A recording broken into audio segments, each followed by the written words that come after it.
Hi, this is Harish here. Okay.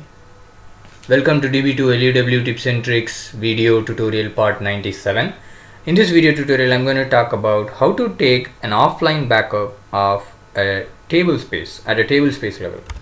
So this slide talks about the problem scenario and solution. The problem scenario is we want to demonstrate how to take an offline backup of a table space. So this is not a new feature or functionality. It is not some new thing that I'm going to tell. This is not like in some fixed packs or something. IBM has given this as a new feature or functionality, and this is definitely not a trick question also. So in strict technical terms, the functionality of taking a table space level backup in an offline mode is not available.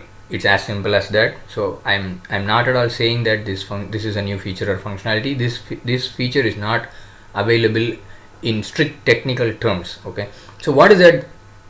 Then how are we going to achieve this offline backup of a table space?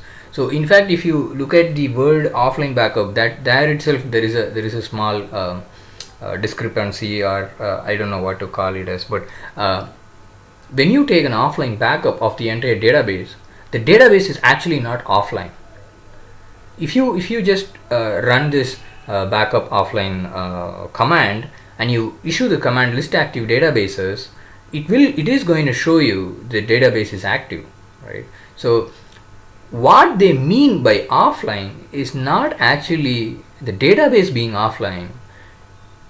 It's the ability to connect other users to be able to connect to the database and modify the data when you are taking the backup of the table space or the database. So I think that is the functionality behind that offline backup, right? So it doesn't mean that the database is offline, right? So I'm just going to go with that functional meaning or the purpose that command achieves. So that is only the meaning of it, right? So the keyword is like offline, but it is not technically offline, right? So the solution is, so how do you do that for a table space level backup? Is like QUIESCE the table space. So there is going to be, obviously in that table space you will definitely have some tables. So issue the command to QUIESCE the table space for the tables, and after the QUIESCE command gets completed, so it is going to, like, you can QUIESCE in an intent to update mode or exclusive mode like that. I don't know, I have not tried exclusive mode, but intent to update mode definitely works. So after that you can take the online table space backup. So when you look at the command, it is still backup table space, backup DB name table space of the table space names with the online command, right? So this will so the QUIESCE command will prevent other users who can connect to the database, and they will access other table spaces, but they won't be able to modify any data which is there inside this table space which you have QUIESCed. Okay, so once you do that, it becomes like functionally equivalent to an offline backup. So after the backup has completed, you can issue the same QUIESCE command, QUIESCE table spaces for table reset. So you can reset the QUIESCE status, and you should be able to modify the data after that. So after that, if you want to restore also, so when you restore the table space using the online table space backup that you have taken, or offline table space backup that you have taken, just a word play there, okay? When you do that, you can actually do the restore, and you can roll forward to end of backup. So you can use the keyword end of backup, or you can even roll forward to end of logs or point in time, which is up to you, okay? But you also have the ability to restore to the exact you can recover all those, whatever that was backed up. You will be able to restore all those things, and you can go roll forward beyond that point as well, which is completely up to your wish. So either you can use roll forward end of logs or point in time, which is the time after the backup end timestamp, or you can use roll forward end of backup to stay there at that whatever was backed up, you will get restored. So that is the end of backup guarantee, right? So Obviously this is not applicable for syscat space. I don't think so. I think there is a spelling mistake there. Syscat space, yeah, there is a spelling mistake, just ignore it. So so this is obviously not applicable to syscat space. You cannot take a table space backup by QUIESCE. I don't think the QUIESCE table space will work for syscat space. I don't think so that that command works. Like you cannot say QUIESCE table spaces for table you know, syscat dot something, right? So I don't think so that is going to work. Okay, so any case, for user table spaces which have user tables and user data, I think reasonably you can use this. Okay, and this is just and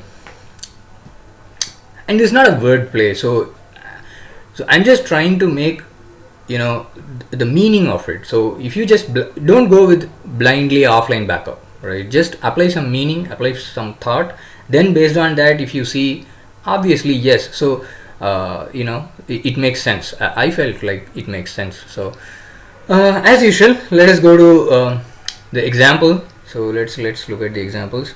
Hopefully I'll not run out of my battery here. My power is very low.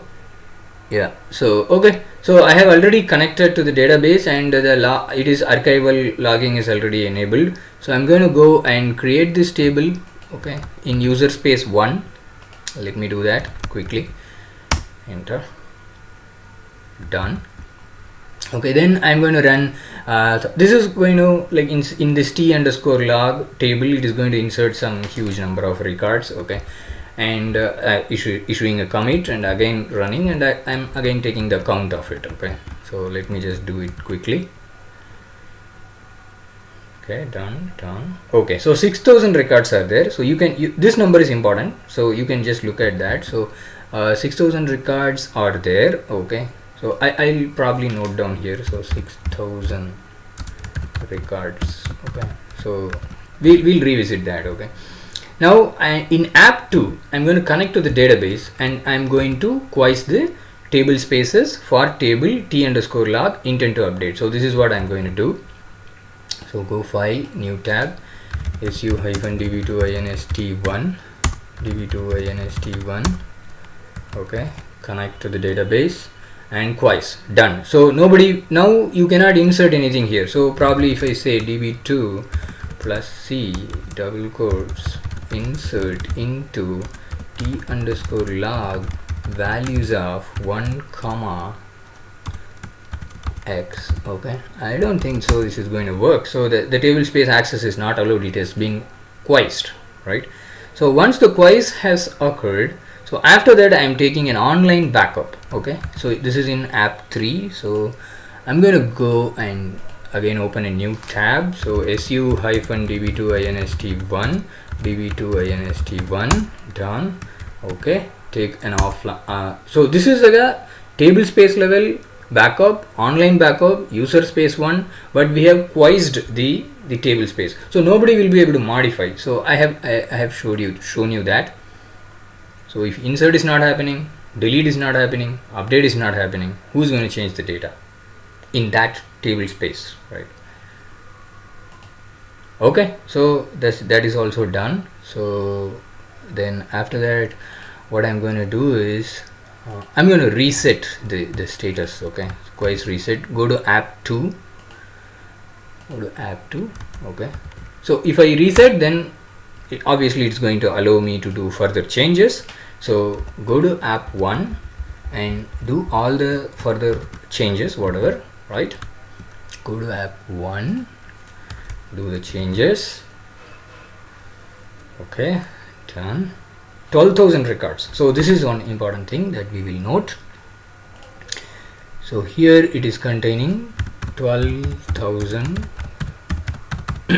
records. Okay, now in app 3, I'm sorry, so I'm going to do this thing. Okay, so I'm going to restore the database, that particular table space alone, online, taken a timestamp. Okay, so go to app 3.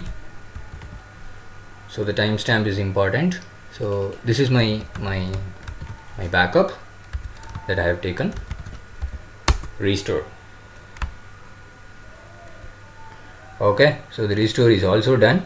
Now I can do a roll forward. So here I am using roll forward db end of backup. Okay, So I'm just going to roll forward till the end of backup, which means I'll get only 6,000 records. I will not get 12,000 because see, backup has been taken. After the backup has been taken, this one is like when I do roll forward to end of logs or some point in time after the backup, then only I'll get 12,000 records. So if I say end of backup, I should get probably 6,000 records. So that is what I'm gonna check here. Okay, done. Okay, then as usual do the complete, right? So yeah, maybe I could have given in same command, but I don't think that matters. Okay, so all set. So come back to app 1 and you are going to see that 6,000 records. Beautiful. That's it. So you can do the roll forward. So when I did the roll forward, it rolled forward up to this, not to end of logs. I mean, so you can say when I take the backup, let's say that the table space is having 1,000 pages, nothing will be modified in those 1,000 pages by any other user, right? So which is what the offline backup also backs up, right? So when the offline backup command executes, nobody else is modifying data, so you are just taking the backup, right? So the same data which we are also restoring. Yeah, so and hope this tip was useful to you. There are more scenarios to this. So what happens if you have a dependent table in another table space like that, right? So those scenarios are there. Okay, and I don't think that will create real issue, because as long as you are taking the related table spaces backup together and restore together, right, and roll forward together, you should be fine. So that's what I think. Okay, and hope this information was useful to you. So this will be useful in cases where you want to keep the tables, like you can say, keep 5 or 6 tables in this table space and daily take backups like this, and you have even a version recovery kind of a possibility here, right? So daily you are taking backup of that table space, so you can restore it to any other day's copy like that, right? So hopefully it should not create any issue in terms of